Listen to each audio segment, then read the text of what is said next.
But why don't you give us an update here? A lot of questions about who's going to play quarterback for the Dolphins. What's the latest with Ryan Tannehill?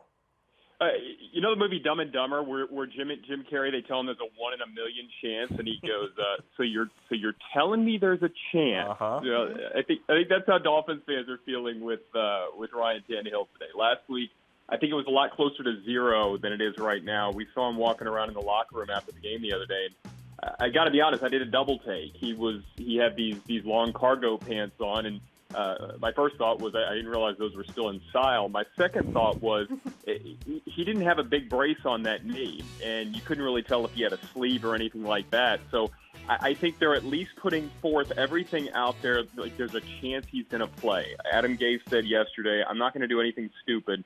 Anything that jeopardizes his career, I'm not going to do." But I know Ryan wants to play. I know that he's doing everything that he can to play.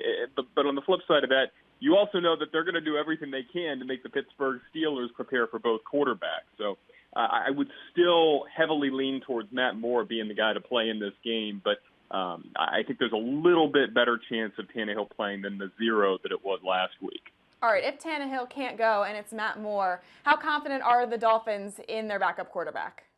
Very confident, and I think a large part of that is he has this calm, cool demeanor.